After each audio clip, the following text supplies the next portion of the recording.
हाय, good evening, नमस्कार, आदाब। मेरा नाम है आरजे राज। आप देख रहे हैं 388th episode of Nagpur most happening Facebook live show Raj Ki Baat. Chhatabur Farms presents Raj Ki Baat in association with Kamath Tendulkar Wealth Manager. My hospital partner is Crims Hospital. Home partner is Siddhivinayak Infrastructure. A big thank you to Globus ITI, Kamti, Tirupati Urban Cooperative Bank, Tricost, the chocolate brand now going global, and of course, Joshi Security Systems, Yuva Foundation, and Atmanirbhar Bharat partner, which is servicing वाला Mohan enterprises plays a very important role in राज की बात। वैसे मैं आपको बता दूं कि आज एक बड़े इंपॉर्टेंट मुद्दे पे बात होने जा रही है, बिकॉज प्लाज्मा डोनेट करना, मुझे ऐसा लगता है कि खून डोनेट करने से ज़्यादा आज की तारीख में महत्व रखता है। लेकिन उसके लिए जो सबसे ज़्यादा इनिशिएटिव ले रहे हैं उनसे बात करना ज़रूरी है।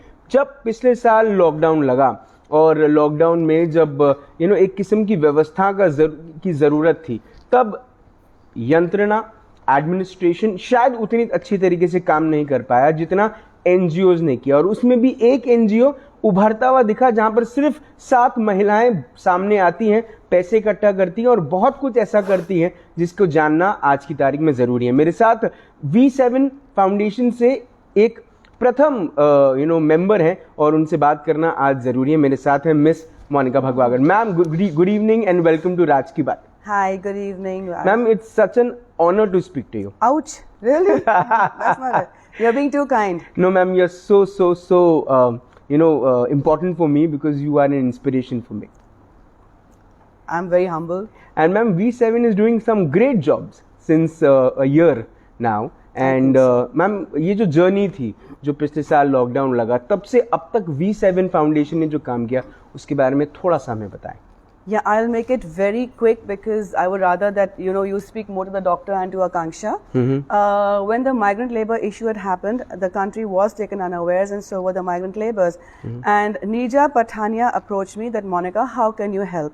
And that's how I got connected with her. And my role was that help her to get funds to buy food items for all of them. And I got connected with her for we had the government college in Sadar Polytechnic and the Tuli Catering College in ahead of, I think, Koradi Road pe hai. So there were about 200-250 migrants all the time. So उनको खाना खिलाना, उनको entertain करना, उनका moral बढ़ाए रखना उनको. So it was a lot of hard work, but hats off to the Nirja and her team that time, who really did a fabulous job. So we realized that there is a lot of need for us to do things. लोग काम कर रहे हैं पर अभी हमको भी काम करना है. And when we did this work for the migrants, we realized that we need a proper association, and this was suggested by the police who was helping at that time कि मैडम आप लोग एक group क्यों नहीं बनाए थे officially, so you can you'll be able to work better. And so that's how V7 was formed, really, with Nirja at the helm of affairs. And there's Nirja, there's Sara, there is Sushila, there is Preeti Valunchkar, Neha Patel, Alifia, and me. So we're 7 of us. And that's how we call ourselves, just simply V7. Ma'am, जब ये शुरू हुआ, आप सातों लोग साथ में आए, आपने काम करना शुरू किया, क्या क्या चैलेंजेस थे, क्या क्या हर्डल्स आए, और कैसे किस किस्म की मानसिकताओं को आप लोगों ने सुलझाकर उलझाकर चीजें कर ली? First time until today, what have been the challenges? The first time, there was absolute chaos. And the basic challenge was to keep the migrants staying put over there. They were extremely scared. Their, जो बोलते हैं ना, मानसिक संतुलन, what is the word, Raj? मानसिक संतुलन. संतुलन. बिल्कुल ही डांबलडोल था. And I remember I had to physically hold back the men who wanted to run away from there, and they had their wives, little children, and they just wouldn't want to stay because they were awfully scared that in that migrant home we were putting them, they would feel it's like a jail. So that was one challenge, to hold them back, and in a COVID environment also, right? So that was a huge issue, how to keep the place clean, and about 200 people, unka khana pakana, unka rehen sehen, right till the nitty-gritties of soap, bathing soap, and their clothes. We organized their clothes, and then very shortly realized the kids are getting hassled. How would they spend their time? So organized games for them. People donated a lot of games like football, badminton rackets, floorboards. So as we went along, the needs arose, and thanks to all our friends who really rose to the occasion and really helped out. Yeah. अब ma'am वो वक्त आ गया है जब कहीं ना कहीं NGOs का रोल थोड़ा सा कम हो गया है, administration is has come on the front foot now, लेकिन फिर भी प्लाज्मा डोनेशन को लेके V7 has been talking in terms of helping out people, getting them connected to donation camps and things like that. So आपका क्या सोचना है, कैसे इस चीज को आगे बढ़ाएं? At the very outset, I'm not patting my back, but I really want to hand it to my team of V7. We are about 120 ladies, and trust me, whoever wants to join, I want them. The phones will start, clicking in the morning at 7 and go on 6:37, go on in the night till 12:32, constantly answering calls, rather messages. किसको bed चाहिए, किसको ventilator वाला bed चाहिए, किसको medicine चाहिए, किसको doctor का help चाहिए, एम्बुलेंस चाहिए, कहाँ से खाना मिल रहा है, free food, paid food. So continuously the work was happening, and that really made me so proud of the lot, and I'm deeply grateful to that group of women. Till now they're working. काम खत्म नहीं हुआ है राज, काम अभी भी है. तो मतलब 2 दिन में थोड़े से पॉजिटिव पेशेंट्स हुए हैं तो काम खत्म नहीं हुआ है. The emotional setback, the financial setback, and the trauma that the families have gone through, now it'll all come into play. We are now looking at sort of rehabilitating people who've lost their livelihoods through this pandemic right now again. अब हमको काम मिल रहा है, NMC police हमको regularly approach कर रही है. जैसे कि वो एग्जाम्स हुए थे, about 12,000 students came into Nagpur to write the exams. उनका लॉकडाउन था, उनका खाना पीना कैसे? So we were approached by the police that can you help out? Again, all our friends rose to the occasion, gave us funds, gave us food items, and we organized it in 1 day's time. So again, that was something which was really something noteworthy. अभी आप कह रहे हैं कि NGO का काम कुछ नहीं है, अभी भी थोड़ा सा कम हो गया. मैं कह रहा हूं हमको भी कॉल आया अभी NMC फिर से कि we want to prep you girls to come here, you women to come here. So girls sound good. Yeah. and prepare the youngster team who's coming in there. In fact, Nija was supposed to be here, but she's been there since 6:30 in the morning, sitting there and answering calls even now, and also training the other boys and girls who will now be taking further calls. We are hoping and praying the third wave doesn't happen. We're hoping and praying it doesn't happen, but we just don't want to be caught off guard as it happened now. और दूसरी बात, अभी the next project for V7 given to us was called बढ़ते कदम. इसमें we were given the NMC schools, which we had to again rehabilitate them and bring them to a particular standard. But now again, since the second wave came, the project has been postponed. Right, ma'am. So the work is there. ठीक है, तो मतलब अभी तक सिर्फ V7 ने trailer दिखाया है, पिक्चर अभी बाकी है मेरे दोस्त. Yes, and I hope for good reasons. All for good reasons. But then we also have one more person joining us from the city of Mumbai, and that is a very leading doctor who she works with Bridge Candy. अगर आपको मेरी आवाज़ clear आ रही है, दीपशा, doctor दीपशा हमारे साथ जुड़ने वाली है. Doctor Deepsha super.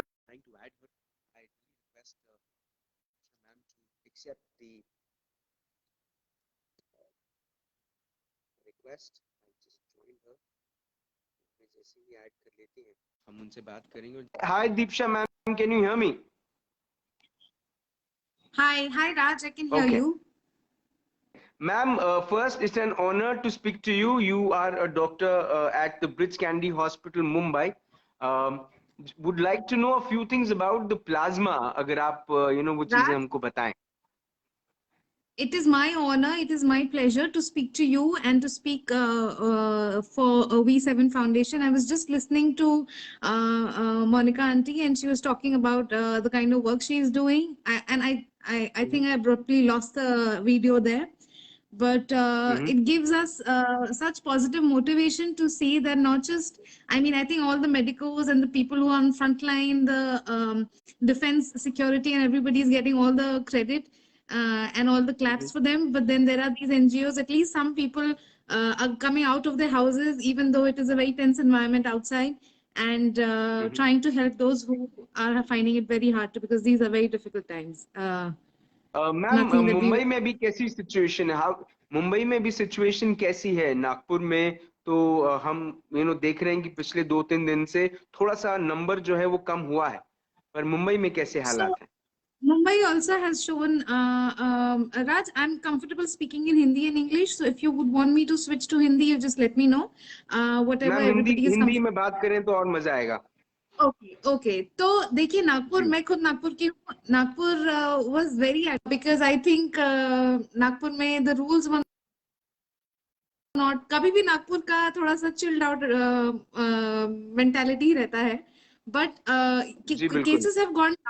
It is surprising, I would say थोड़ा बहुत लॉकडाउन का असर है, but then there is also one factor that we should not ignore is testing बहुत कम हो गई है अभी। So that hmm. also actually adds to the fact that इसलिए इतने केसेस रिपोर्ट नहीं हो रहे हैं, क्योंकि उतने टेस्ट भी अब नहीं हो रहे हैं। जी बहुत सारे हम लोग के हॉस्पिटल में तो ऑफ कोर्स पेशेंट एडमिट करने के पहले even the attendants are asked to do the test now, तो वो तो कोई कर, हम्म। सभी कर रहे हैं। रेगुलरली अगर जिसको अभी सबको पता है कि बुखार आया, खांसी आया, टेस्ट गया, वीकनेस हुआ, इवन लूज मोशंस हुआ, यानी ऐसा समझो कि कोविड ही है, करके वो घर में जी बैठ जा रहे हैं, 14 दिन बंद कर दे रहे हैं। That is a good thing, but that also means hmm. इतने सारे लोग निकल के टेस्ट नहीं कर रहे हैं जो पहले सब कर रहे थे। सो जी एंड इवन अब 14 डेज बाद टेस्ट नहीं करना है, ऐसा तो रूल ही आ गया है। I mean you are not required to do it, ऐसा कंपल्सरी नहीं है। तो ऐसे कर करके भी there are lot of factors which are contributing to the fact कि we are seeing a declining trend. Of course lockdown and vaccinations are two very important factors, but we should जी not take this one like हमने छोड़ दिया and सब बाहर आ गए, train चालू हो गया, सब हो गया, and now we are suffering the second wave, so we should not do that same mistake again. Hmm. But ma'am Nagpur अभी भी वैक्सीनेशन का इंतजार कर रहा है, लेकिन प्लाज्मा डोनेशन की शुरुआत नागपुर शहर में पिछले कुछ दिनों से हुई है, लेकिन V7 foundation has taken the initiative to take it to the to take it to everybody that जिनको जो प्लाज्मा डोनेट कर सकते हैं। अब वो कौन लोग हैं जो प्लाज्मा डोनेट कर सकते हैं, उसके बारे में और प्लाज्मा के बारे में वो बातें, स्पेसिफिकली लेडीज के बारे में हम बात करना चाहेंगे और आपसे जानने की कोशिश करेंगे कि कैसे और किस किस्म की महिलाएं आगे बढ़कर प्लाज्मा डोनेट कर सकते हैं। तो ये समझने के लिए पहले राज हमें ये समझना चाहिए कि ये प्लाज्मा होता क्या है, ये कॉन्वलेसेंट प्लाज्मा होता क्या है, और क्यों ये सडनली इतना इंपॉर्टेंट हो गया। तो अब जी देखिए मैं आपको सिंपल लैंग्वेज में समझाती हूँ, नॉन मेडिकल एग्जांपल्स के साथ, कि ये क्यों इंपॉर्टेंट है और इसका क्या रोल है कोविड के ट्रीटमेंट हम्म, में। तो सबसे पहले देखिए जी हमारे ब्लड में सेल्स होते हैं, white cells, red cells, platelets, ये सेल्स होते हैं, और ये सेल्स एक फ्लूइड में बहते रहते हैं जिसको बोलते हैं प्लाज्मा। तो ये प्लाज्मा जी का काम क्या है कि वो पूरे ब्लड को यहाँ वहाँ घुमाएगा, ट्रांसपोर्ट कराएगा, और जो भी उसका एक्सचेंज करने के लिए होगा, उसके न्यूट्रिशन के लिए होगा, वेस्ट होगा, जो कुछ भी एक्स्ट्रा चीजें होगी, वो सब प्लाज्मा में होगा। तो उसमें प्रोटीन जी होता है, इलेक्ट्रोलाइट्स होता है, एंटीबॉडीज होता है। अब जी ये होता है प्लाज्मा। कॉन्वालेसेंट प्लाज्मा मतलब, convalescent is an English word जिसका मतलब होता है रिकवरिंग। तो ऐसा जी पेशेंट जो कोविड से रिकवर कर रहा है, उसकी प्लाज्मा को बोलेंगे कॉन्वालेसेंट प्लाज्मा। ठीक है, हम्म। इसका मतलब वो खुद तो कोविड के बाहर आ गया, रिकवर कर रहा है, और उसके प्लाज्मा में अभी उसकी प्लाज्मा की इंपॉर्टेंस क्या है। अब जी देखिए, समझिए, समझो हमारे घर में हम रात को सोए हुए हैं और एक चोर घुस गया। ठीक है, जी अब चोर घुस गया तो हम क्या करेंगे, हम सब उठ जाएंगे, और हमारे घर में जो भी वेपन्स होंगे, डंडा होगा, चाकू होगा, छुरी, जो भी कुछ होगा, हम सब निकाल के we will try and ma'am, attack the Monica virus Monica the ma'am के घर में गन है। मैं नॉर्मल लोगों की बात कर रही हूँ। जी तो इसलिए V7 फाउंडेशन बन जाता है। जी सबके बस की बात नहीं है वो। जी। तो आपने फेसबुक लाइव पे बोलते तो नहीं नहीं, चलता है इतना, बोलिए। हम आम आदमियों के घर में चाकू, छुरी और डंडे वंडे, झाड़ू पोछा, हम तो यही सब निकालते हैं। तो ये जी चोर जब घुस गया, यानी वायरस हमारी बॉडी में घुस गया, अभी उसको रोकने के लिए सबसे पहले हमारी बॉडी फाइट कर, हम अपने आप ही, पुलिस आएगी, सब आएगा, कुछ भी दूसरी आएगी, उसके पहले हमारे पास जो इफेक्ट, जो भी चीजें जिससे हम अटैक कर सकते हैं, वो करेंगे। ठीक है, अब हम, मेरे घर में 5-6 लोग हैं, हम सब यंग जवान लोग हैं, हम सब ने फाइट किया, हमने चोर को रोक दिया वहीं के, और वहीं से भाग गया वो। इसका मतलब जी मेरी बॉडी में वायरस घुसा, मेरी बॉडी अच्छी स्ट्रांग थी, वायरस थोड़ा इतना स्ट्रांग नहीं हो पाया हमारे सामने, हमने फाइट किया, हमने एंटीबॉडीज बनाई, जो वेपन्स होते हैं हमारे, हम्म, हमारी बॉडी जी बनाती है उनको, हमने वो एंटीबॉडीज बनाई, और वो एंटीबॉडी से ही वायरस को भगा दिया, और वो चला गया। तो मेरे बॉडी में अच्छा। एंटीबॉडीज बन गई। मेरे जी घर में एंटीबॉडीज रेडी। ठीक है, अब हम्म। ये चोर जाके सामने वाले के घर में जाता है, अब सामने वाले के घर जी में थे ओल्ड कपल, एक ओल्ड बुढ़ा बुढ़ी थे सामने, और अभी उनके घर में चोर घुस गया। अब वो तो नहीं झगड़ पाएंगे ना, वो तो डंडा नहीं निकाल पाएंगे, सब नहीं कर पाएंगे। तो जब मेरे घर में एंटीबॉडीज रेडी है, तो मैं मेरी एंटीबॉडीज ही उनको दे दूं और उनकी मदद कर दूं वो करने में, इन्फेक्शन, चोर से झगड़ने में। इसको जी बोलते हैं कॉन्वलेसेंट प्लाज्मा की ट्रीटमेंट जो हो रही है।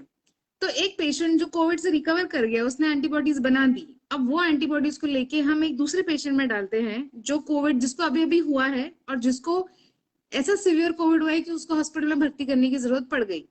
तो उसकी मदद जी हम कर देते हैं वो एंटीबॉडीज से जो एक हील हुए वो पेशेंट ने ऑलरेडी बना के रखा है। ठीक है। हम्म तो कोविड पेशेंट की प्लाज्मा में ये एंटीबॉडीज आती है, तो ये प्लाज्मा लिया जाता है। तो प्लाज्मा लेने का भी एक अलग स्पेशल टेक्निक होता है, ये ब्लड डोनेशन जैसा नहीं होता है। एक अलग स्पेशल मशीन होती है जिसको फेरिसिस मशीन बोलते हैं, जिसपे वो डोनर को अटैच किया जाता है, उसमें से उसका ब्लड लेते हैं, उसमें से प्लाज्मा अलग कर लेते हैं, बाकी का ब्लड उसको लौटा देते हैं कि रखो तुम अपने पास, जी और सिर्फ ये जी प्लाज्मा लिया जाता है। तो at a time around 400 ml 450 ml collect किया जाता है, और उसमें से 2 बैग्स बनते हैं, यानी एक डोनर 2 पेशेंट्स की मदद कर सकता है। ये जो प्लाज्मा उसने डोनेट किया, इसमें वो एंटीबॉडीज होती हैं जिससे जो उसने बनाई हुई है अपने कोविड फाइट करने के लिए। अभी ये उस जी पेशेंट को दिया जाता है जिसको कोविड है, लेकिन इसका भी बहुत स्पेसिफिक क्राइटेरिया है। अगर अभी समझो वो चोर अभी अभी घुसा है, तो उसकी मदद भी प्लाज्मा से हो सकती है। अगर चोर एकदम ही कब्जा कर चुका है एंड काफी सिवियर इन्फेक्शन हो चुका है, उसके बाद प्लाज्मा का कोई रोल नहीं है। ऑफकोर्स गन्स वन्स अलग है, तो जिसके बाद वो बात अलग है, लेकिन ये छोटी मोटी एंटीबॉडीज का रोल तब नहीं आता जब काफी सिवियर कोविड हो चुका हो। तो जी ऐसी गाइडलाइंस आई हुई हैं आईसीएमआर से, और गवर्नमेंट की सारी जो गाइडलाइंस है दैट सेज कि अर्ली फेज ऑफ कोविड, यानी पहले 3 से 7 दिन ऑफ सिम्टम्स, आज मुझे बुखार हुआ तो पहला हफ्ते में ही आई शुड रिसीव कोविड, नहीं तो उसका ज्यादा फायदा नहीं है, मैक्सिमम 10 डेज अर्ली फेज जी में। तो ये होता है कोविड प्लाज्मा का ट्रीटमेंट क्यों इंपॉर्टेंट है। अब आपने मुझसे सवाल पूछा कि ये दे कौन सकते हैं, कौन कौन लोग को प्लाज्मा डोनेट कर सकते हैं, तो और मैम आप ये स्पेसिफिकली आप, मुझे समझाएं, मैम हाँ। आप ये मुझे समझाएं, उसके पहले मैं आपको कॉम्प्लीमेंट करना चाहता हूँ। आप अगर ऐसे चोर को समझाएंगे तो वो कभी चोरी नहीं करेगा वैसे। मैं अभी जाके आईसीयू में ठीक समझा है। के आती हूँ उसको। पूरा दिन यही करती हूँ मैं, पर आजकल के चोर बड़े म्यूटेंट होते जा रहे हैं, कोई सुन ही नहीं रहा। सुनेंगे मैम तो सुनेंगे। जी बताएं कि कौन तो आपका सवाल, ये जी। प्लाज्मा दे सकता है, एंड स्पेशली क्या मैरिड वुमेन भी प्लाज्मा दे सकते हैं? तो देखिए, अभी मैरिड वुमेन के टॉपिक पे हम आते हैं। पहले मैं आपको और सबको जो सुन रहे हैं ये लाइव शो, उनको मैं ये बताना चाहती हूँ कि कौन कौन ये प्लाज्मा डोनेट कर सकता है। ऑफकोर्स वो पेशेंट को कोविड होके जाना चाहिए, तभी उसके पास ये एंटीबॉडी होगी। तो कोविड जी होने का एक प्रूफ होना चाहिए, ये नहीं उसका आरटीपीसीआर या एक एंटीजन टेस्ट, उसका कोई तो एक टेस्ट पॉजिटिव आया हुआ होना चाहिए, प्रूविंग दैट जी ही और शी हैज हैड कोविड। दूसरी बात है कि वो खुद भी तो फिट होना चाहिए ना जी प्लाज्मा डोनेट करने के लिए। तो फिटनेस क्राइटेरिया जी में 2-3 क्राइटेरिया हैं, जैसे कि उसकी एज 18 to 60 ईयर्स के बीच में होनी चाहिए, वेट उसका 50 केजीज के ऊपर होना चाहिए, उसका haemoglobin, basic criteria of fitness जो मैं बता रही हूँ, अनीमिया वगैरह उसको खुद को नहीं होना चाहिए ताकि वो दूसरे की मदद करने लायक हो। ठीक है। जी दूसरी बात है, खुद कोविड से रिकवर हुआ होना चाहिए, मतलब कि हम्म उसको सिम्टम्स जाके एटलीस्ट 14 दिन तो हो जाने चाहिए।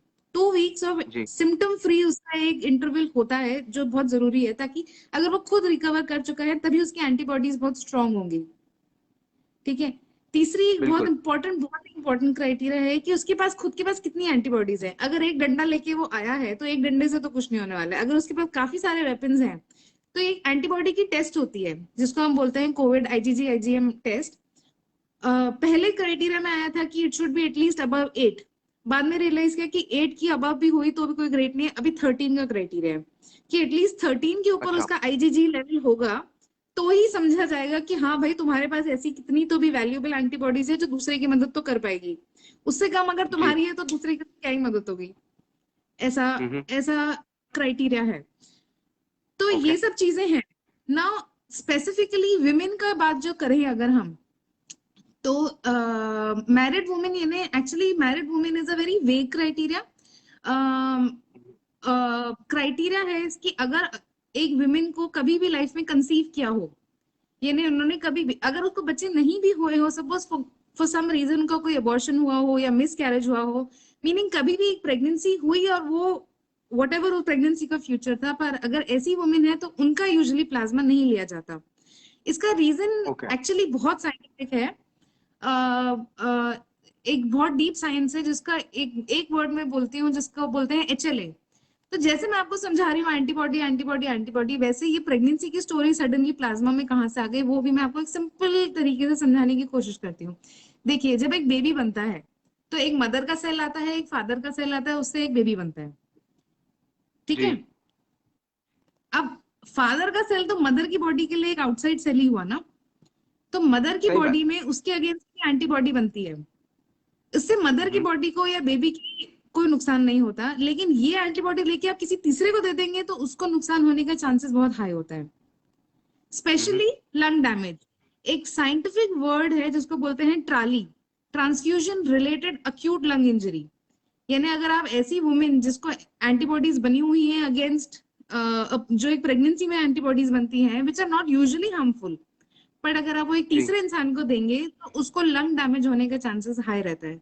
और कोविड में तो लंग की ही बीमारी है, उसमें और आपने ऐसी एंटीबॉडीज डाल दी तो आप मदद तो नहीं, आप तो ज्यादा नुकसान ही कर देंगे। सच बात। इनफैक्ट ICMR की एक स्टडी हुई है जिसमें ऐसा देखा गया है कि जिनको एक से ज्यादा बच्चे हुए हैं, ऐसी वुमेन की प्लाज्मा से 20% कोविड पेशेंट्स और ज्यादा सिवियर हो गए थे। So it is kept, it is, I mean, there's a very deep science behind it, but that is why nulliparous women का plasma is usually avoided. अब मेरे को एक बात बताइए, एक लड़की जाएगी ब्लड बैंक में कि मेरे को प्लाज्मा डोनेट करना है, उनसे पूछेंगे कि आपको बेबीज हुए हैं कि नहीं हुए हैं, कोई ये पूछेगा कि आपको कोई अभी अबॉर्शन हुआ है क्या, कोई मिसकैरेज हुआ है क्या? इतना डिटेल में हिस्ट्री ना कोई बताता है ना कोई पूछता है। इसलिए एज अ पूछता भी जनरल नहीं। अम्ब्रेला रूल इंडिया में स्पेसिफिकली, अब्रॉड ऐसा नहीं होता, जी। अब्रॉड के रूल्स अलग हैं, बट इंडिया में स्पेसिफिकली एक ब्रॉड अम्ब्रेला कैटेगरी कर दी गई है, इसलिए विमेन का प्लाज्मा यूजुअली वो लोग अवॉइड कर रहे हैं। बट अगर सपोज इमरजेंसीज हैं, there is a genuinely nulliparous women, तो उनका प्लाज्मा लिया जा सकता है, प्रोवाइडेड उनका हीमोग्लोबिन अच्छा है, वेट अच्छा है, वो सब बाकी क्राइटेरिया भी होती हैं, वो सब में अगर जी। वो बैठ गई तो प्लाज्मा यूज किया जा सकता है। हमारी एक व्यूअर है निवेदिता सिंह, वो पूछ रही है, uh sure. Lady with thyroid is unable to donate blood, can she donate plasma? I think she can't. So what do you say ma'am? या तो वही मैं बता रही हूँ, खुद में अगर फिटनेस होगी ना, diabetes, blood pressure, thyroid, cholesterol, कोई भी चीज के लिए अगर आप गोलियां ले रहे हैं या आप में खुद में वो बीमारी है, तो आप दूसरे की मदद से ज्यादा उनका नुकसान करेंगे, क्योंकि आपकी ब्लड में वो मेडिसिन या वो बीमारी ऑलरेडी है। तो इसलिए those people are usually avoided as a donor, even for blood, even for plasma.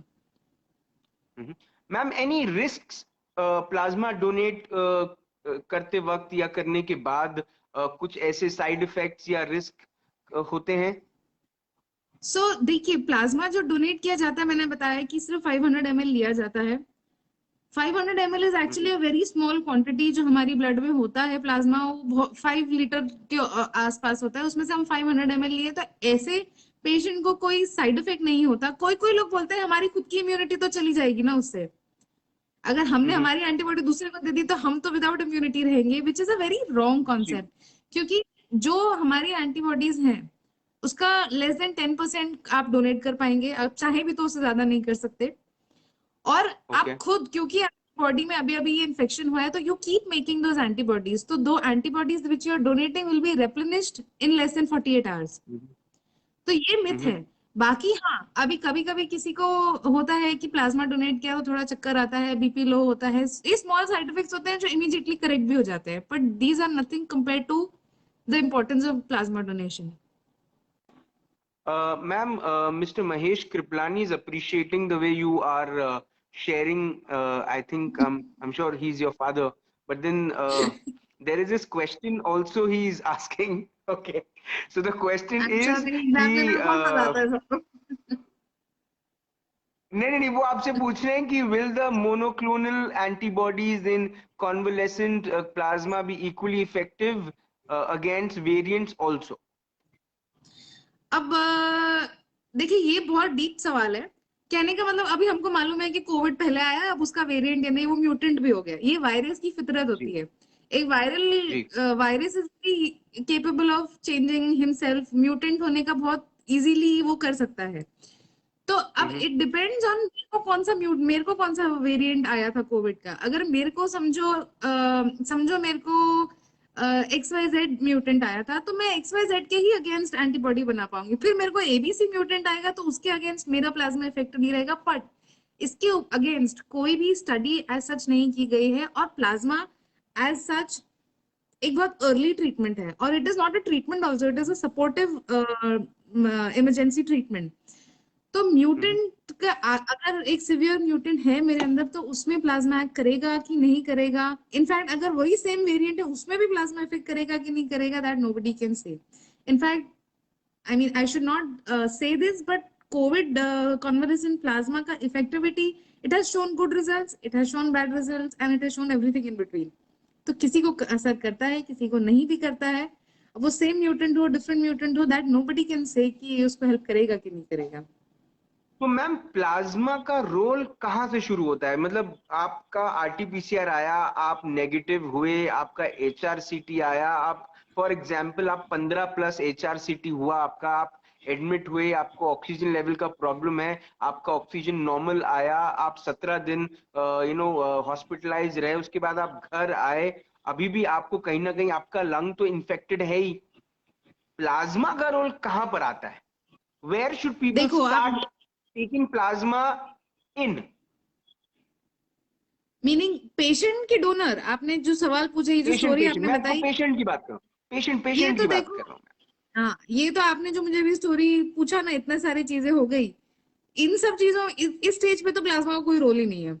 अभी अगर वो अच्छा। आपको बुखार आया, आपने RT-PCR किया उसी दिन, और आप हॉस्पिटल में भर्ती हो गए, समझो मेरी उम्र 60 साल की है, मुझे डायबिटीज भी है, मुझे हार्ट डिजीज भी है, मुझे सब कुछ है, और मेरे को बुखार आ गया, जी। और मैंने टेस्ट कराया और मेरे को कोविड निकला, और मेरे को बोला कि अभी तुमको बुखार भी है, तुमको सैचुरेशन भी मेंटेन नहीं हो रहा है, तुम्हारा रेस्पिरेटरी रेट बढ़ रहा है, चलो भर्ती हो जाओ।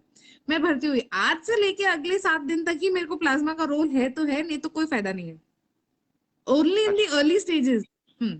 10 दिन बाद जब मेरे को और सिवियर कुछ हो गया, मेरा लंग भी इन्वॉल्व हो गया, सब हो गया, उसके बाद तो कोविड का प्लाज्मा का तो कोई रोल ही नहीं है। It is only in the okay. Early अब स्टेजेस। अभी चोर जस्ट घर में घुसा हो तभी आप अपने डंडे यूज कर सकते हैं, उसके बाद जब वो अंदर आपके लॉकर में घुस गया उसके बाद नहीं कर सकते आप कुछ। ठीक है, तो मैम मुझे ये चोर वाला एग्जाम्पल बड़ा अच्छा लग रहा है आपका, लेकिन मैं फिर भी पूछूंगा आपसे कि जी मैम ये मैं पेशेंट के पॉइंट ऑफ व्यू से आपको पूछ रहा हूँ। अब अगर पेशेंट को थायराइड है, ब्लड प्रेशर है, ब्लड शुगर का प्रॉब्लम है, अस्थमा का प्रॉब्लम है, तो उसके लिए ये कब से शुरू होता है? अब नॉर्मल के लिए तो आपने बोला कि 6 दिन में शुरू हो जाना चाहिए, 6 दिन तक ही वो इफेक्टिव रहता है। ये सब पेशेंट्स के लिए कब वो रोल आता है? यही सब पेशेंट्स को जब बुखार आता है तभी उनको एडमिट किया जाता है।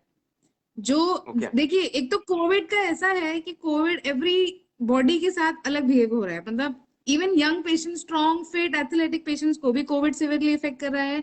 इनफैक्ट अभी आप अगर पेपर में पढ़ रहे हैं तो इवन 101 102 वाले भी निकल के आ रहे हैं कोविड से। जी। तो कौन सा person, that is a different story. So we can not generalise कि हाँ भाई तुम्हारा हार्ट डिजीज है, तुम्हारा 60+ है, तुमको ये सब चीजें हो गई तो तुम तो अभी गए, तुमको कोविड हुआ, तुम हॉस्पिटल में जाओगे और हॉस्पिटल वापस आओगे क्या? ये यू कैन नॉट जनरलाइज, जो एक्चुअली सब लोग कर लेते हैं। यू मे जी। नॉट लाइक इट, बट सब लोग, अभी आज कोई 70 ईयर्स का विद 4-5 बीमारियों के साथ हॉस्पिटल में जाएगा तो सबको ये डर लगता है कि वापस आएगा कि नहीं। But hmm. हॉस्पिटल में एडमिट होने के भी क्राइटेरियाज हैं। और जो आप मुझसे पूछ रहे हैं जैसे थायराइड है, BP है, ये सब लोगों को कब प्लाज्मा देना चाहिए? कोई भी पेशेंट हो जिसको अर्ली स्टेज, जिसको जस्ट सिम्टम आने शुरू हुए हैं, उसका सैचुरेशन 93 से नीचे गिरने लगा है, उसको रेस्पिरेटरी रेट बढ़ने लगा है, रेस्पिरेटरी रेट में सांस लेने में जी। जब तकलीफ होती है तो करके वो कोशिश करता है, तो उस तरीके से उसका रेस्पिरेटरी रेट बढ़ने लगता है, जो 24 के ऊपर जाने लग गया हो, ऐसे क्राइटेरिया में उसको एडमिट तो कर ही देते हैं। ऐसे पेशेंट्स को whether he has other comorbidities, thyroid, heart disease, lung disease, diabetes, जी। हाइपरटेंशन, ये सब हो या ना हो, अर्ली स्टेजेस में हम्म। आप सपोर्ट करने के लिए उसको, अब वो उनको और इम्यूनिटी देने के लिए आप कोविड कॉन्वलेसेंट प्लाज्मा देते हैं। This is not a sure shot treatment also. मैं आपको ये भी बता दूं कि कॉन्वलेसेंट प्लाज्मा आज कोविड के लिए नहीं डिस्कवर हुआ, ये 1918 से चालू है, जब वो इन्फ्लुएंजा के पैंडेमिक्स आए हैं, स्वाइन फ्लू की pandemic, therapy has been seen to support the treatment, it is not a treatment in itself. तो एज अ सपोर्टिव केयर तो शुरू कर ही देते हो। ठीक है मैम, ये सवाल मैं भी पूछने वाला था, मोनिका मैम ने भी अभी पूछा कि are there any side effects of donating plasma? जैसे वैक्सीन कोई लेने जा रहा है तो उसको जैसे ही उसको वो वैक्सीन मिल रहा है वो उसको साइड इफेक्ट्स हो रहे हैं, मतलब बुखार हो रहा है या सर दर्द हो रहा है, तो जैसे वैक्सीनेशन के साइड इफेक्ट्स हैं, क्या प्लाज्मा डोनेट करने के भी कुछ साइड इफेक्ट्स हैं? नहीं, प्लाज्मा डोनेट करने का एक छोटा सा साइड इफेक्ट कुछ कुछ पेशेंट्स को होता है, विच इज उनको, क्योंकि उनकी बॉडी से फ्लूइड लॉस होता है तो they might feel a little dizzy, blood pressure थोड़ा ड्रॉप हो सकता है, इसलिए उनको डोनेट करने के बाद थोड़ी देर ऑब्जर्वेशन में रखते हैं, दे मेक श्योर कि उनको he is generally all right, and after that वो भी कुछ कुछ लोगों को होता है, those who are in general dehydrated या उनका pressure is on the lower side, उनको ये साइड इफेक्ट्स काफी कॉमनली देखा जाता है। Otherwise there are no major side effects to for donating plasma and blood also for that matter. Okay ma'am, एक व्यक्ति कितनी बार प्लाज्मा डोनेट कर सकता है? बंगाल में एक डोनर है जिसने आई थिंक अभी तक 50 टाइम्स कर दिया है donate, so you can donate every 15 days. क्यों क्यों आप डोनेट कर सकते हैं एवरी 15 डेज? क्योंकि जैसे मैंने बताया आपको, एक स्पेशल मशीन होती है, फेरेसिस मशीन, जिस पर अटैच किया जाता है, आपका ब्लड लेते हैं, उसमें से प्लाज्मा अलग करते हैं, बाकी का ब्लड आपको लौटा देते हैं। तो जब बाकी का ब्लड आपको जी लौटा ही रहे हैं और प्लाज्मा तो आप जल्दी जल्दी रेप्लेनिश होने ही वाला है, तो आप एवरी 15 डेज में आप डोनेट कर सकते हैं।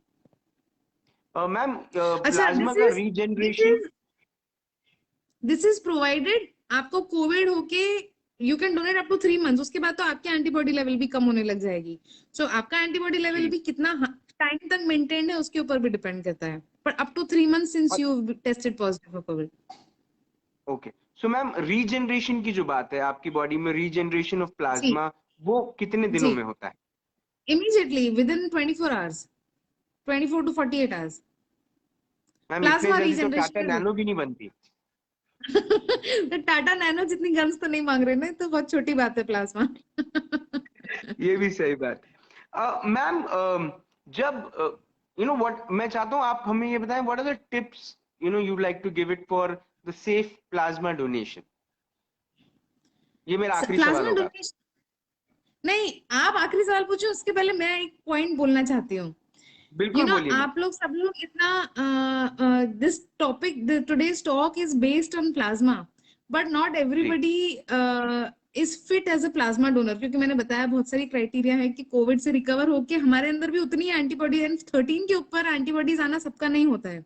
बहुत लोगों को जी। अच्छा खासा कोविड हो गया तो भी उनकी एंटीबॉडीज नॉर्मली होती है।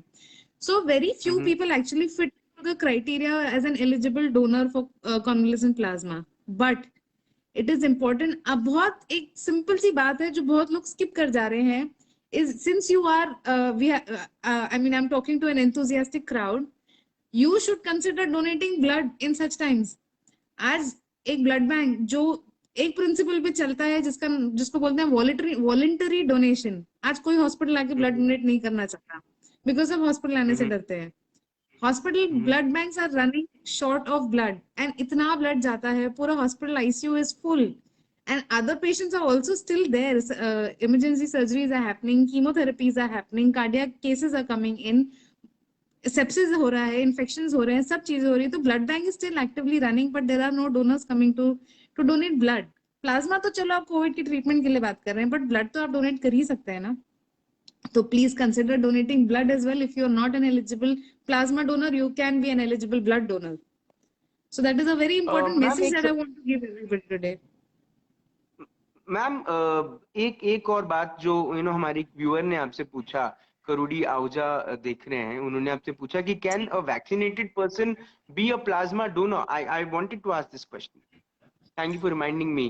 देखिए, मैंने आपसे क्या बताया कि एंटीबॉडी लेवल 13 के ऊपर होना चाहिए तभी आप एलिजिबल डोनर होंगे। अगर आप किसी वैक्सीनेटेड इंसान का एंटीबॉडी लेवल देखेंगे ना, वो 200 300 ऐसे 100 के वैल्यूज में होगा, इतना हाई एंटीबॉडी हो जाता है। सो of course a vaccinated person can donate, but वो एंटीबॉडीज जो उसको वैक्सीन से मिली हैं वैक्सीन का भी एक अलग टॉपिक है एक्चुअली इफ यू सी, पर वैक्सीन बेसिकली यही करता है कि एक डेड वायरस या एक वायरस का एक पार्ट हमारी बॉडी में डाल देता है, जिससे हमारी बॉडी एंटीबॉडीज बनाना शुरू करती है।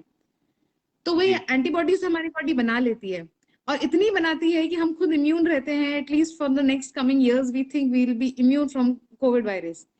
पर वो 200-300 वाली जो वैल्यूज होती है, तो vaccinated person can donate blood, but आप ये भी समझें कि वो दोनों शॉट ऑफ वैक्सीन होके उसको भी एटलीस्ट 15 डेज हो जाने चाहिए। आज ऐसे कितने लोग हैं जिनका दोनों शॉट ऑफ वैक्सीन होके 15 दिन हो गया हो? इंडिया में तो बहुत, जी of course medical staff and जिनका फर्स्ट राउंड में हो गया वो अलग बात है, बट 45 जी यानी 18 to 60 एज ग्रुप में बैठते हुए ऐसे कितने लोग हैं जिनका सब वैक्सीनेशन होके 2 हफ्ता हो गया हो? ऐसे बहुत कम लोग हैं। मतलब इट इज बहुत कम। Less than 20% of our population. So true this ma'am. Is this this is under study. अभी कोई भी रैंडमाइज ट्रायल्स तो हुआ नहीं है, but a vaccinated person can surely donate plasma for COVID patient. तो मतलब जो लोग प्राइवेट डॉक्टर्स और प्राइवेट हॉस्पिटल्स को बहुत ज्यादा फीस भर रहे हैं इस वक्त, उनसे वो लोग डॉक्टर्स से प्लाज्मा भी ले सकते हैं।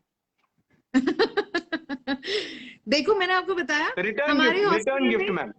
हमारे हॉस्पिटल में हम सब ने एक एक बार ब्लड डोनेट कर दिया है, क्योंकि ब्लड ही नहीं है ब्लड बैंक में, ओके। और रोज ऐसी रिक्वायरमेंट आ रही है। तो प्लाज्मा के लिए तो हर कोई नहीं सूटेबल है, लेकिन हम सब ब्लड तो बहुत रेगुलरली डोनेट करते हैं, क्योंकि हम ही हॉस्पिटल में बैठे हैं और तो कोई आ ही नहीं रहा। सच बात। मैम V7 फाउंडेशन ये जो इनिशिएटिव ले रहा है asking people to donate plasma, would you like to share your views on it? I began my talk with that. It is very nice to see that a part of the general people who actually, I don't know whether they're getting enough credit for what they're doing. Everybody is scared to step out. But if they're stepping out for someone who they don't even know, for strangers to help them out, it is really creditable, and it's very nice to hear. I was just, before we started talking, I was listening to Monica Auntie talk about how she's helped since the first wave, how the entire organization. So I would, I'm very touched, and I would like to encourage them, if there's any help that they need from me or from any my colleagues or from any side of the medical fraternity, I'll try my best to help in whatever capacity I can. But like one thing, like today's talk made me realize that nobody knows about blood donation. Uska significance log bhul gaye abhi, because plasma donation is now suddenly the in thing. So that is why these small things, if they want to discuss, they want to have a scientific aspect of that, I'm always available. But kudos to them. I would like to salute V7 Foundation.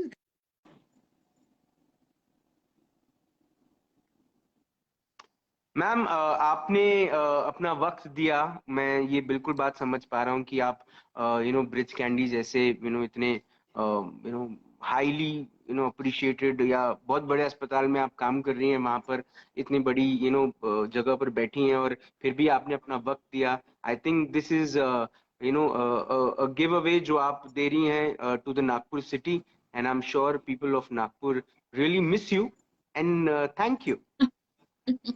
I am missing Nagpur. I've been wanting to come home for a very long time. But when Don't I come, was ma'am. told that Stay there.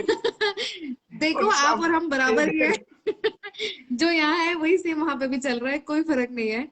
But when I realise कि कितने questions होते हैं, अभी आज यही बात हो रही है कि गवर्नमेंट ने ऐसी कोई गाइडलाइंस ही नहीं इशू की है, there is no governing body जो आम जनता को समझा सके of things, why they are important, who can do what and when not. So if there are questions, I'm always free to answer them.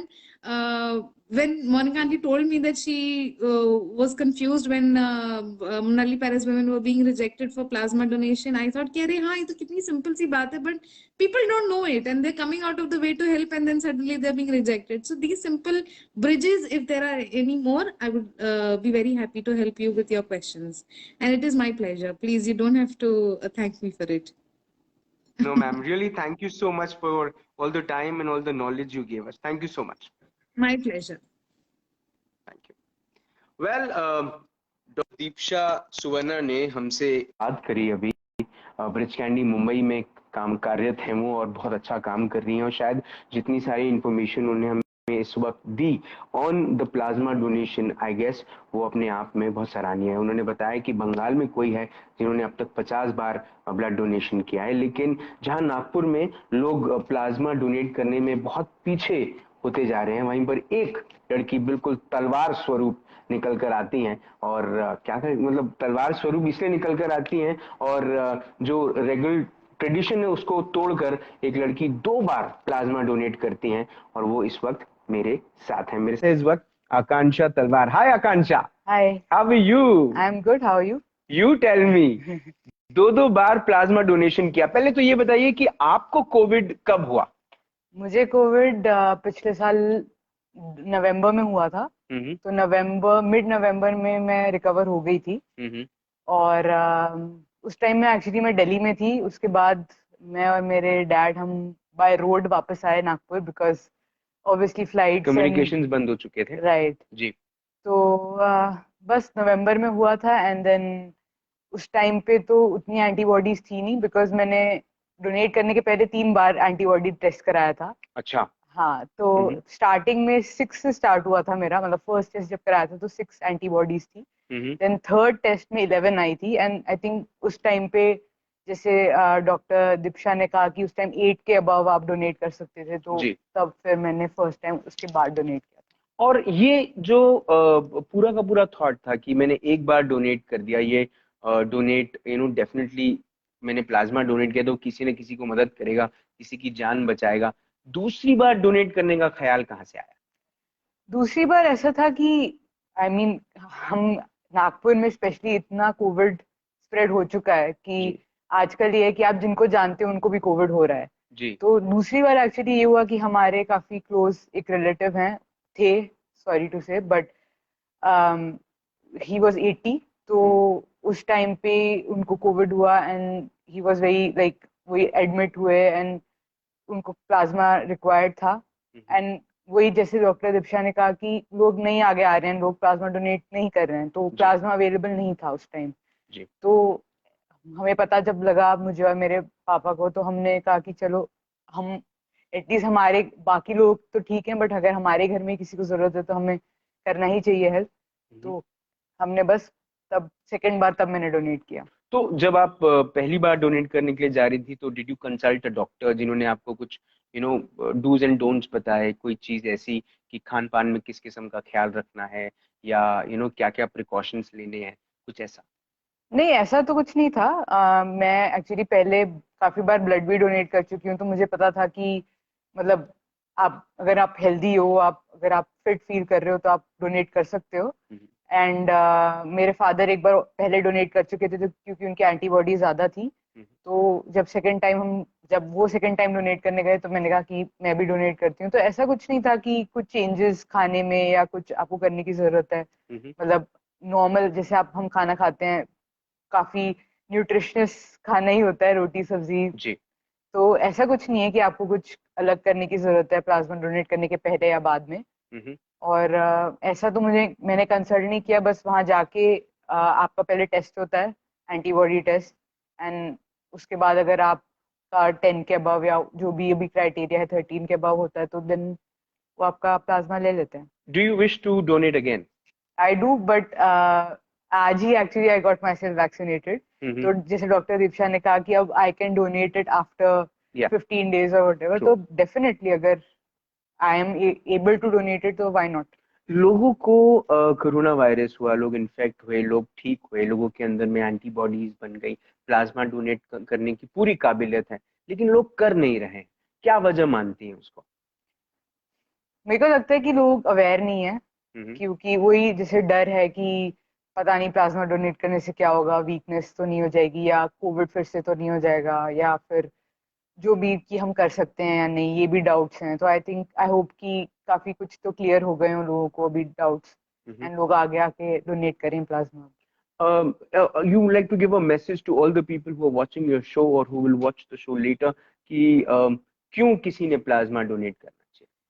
मुझे लगता है कि अभी जो हालत है हमारे देश की या हमारी सिटी की या हमारे घर में जो हालत है, तो लोगों को काफी हेल्प की जरूरत है। और डॉक्टर्स और फ्रंटलाइन वर्कर्स तो हेल्प कर ही रहे हैं, बट हम जितना कर सकते हैं उतना हमें करना चाहिए। और आई थिंक इस टाइम पे हम सबसे ज्यादा यही हेल्प कर सकते हैं कि अगर किसी को कोविड हुआ है तो आप प्लाज्मा डोनेट करो, और किसी की लाइफ अगर आप सेव कर सकते हो तो वो सबसे बड़ा गिफ्ट है। क्योंकि उसके अलावा तो आजकल और कोई तरह की हेल्प काफी मुश्किल है, क्योंकि हम सब घर पे हैं, लोग फाइनेंशियली भी इतने स्ट्रांग नहीं है, तो इतना डोनेशन नहीं कर रहे हैं। बट प्लाज्मा आई थिंक सब डोनेट कर सकते हैं और करना चाहिए। एक चीज जो आप उनसे कहना चाहती हैं जो इस वक्त क्वारंटाइन है और लड़ रहे हैं कोरोना वायरस से, लेकिन उनको पता है कि आने वाले दिनों में वो ठीक हो जाएंगे और उनके अंदर में प्लाज्मा तैयार हो जाएगा, उनसे आप क्या कहना चाहते हैं? मैं बस ये कहना चाहूंगी कि आप जो आपका अभी एक्सपीरियंस है, जो आप कोविड के थ्रू जा रहे हैं, तो उस पे आप सोचें कि आपको कितनी डिफिकल्टी हो रही है, एंड और लोगों को कितनी डिफिकल्टी हो सकती है जो ओल्ड हैं या जिनको और कोई बीमारी है, या मतलब बीमारी नहीं भी हो कि भी अगर वो काफी सीरियस है, तो अगर आप उनकी हेल्प कर सकते हैं तो आपको करना चाहिए। अब अथॉरिटीज की अगर हम बात करें, हम एनजीओस की बात करें, V7 की बात करें, किस किस्म का एक सपोर्ट आपको मिला? किस किस्म से अगर किस तरह से इंस्पायर करते हैं ये लोग आपको? how was the treatment? Did they treat you well? Yes, definitely. If they didn't, then you can also say it on No. the camera.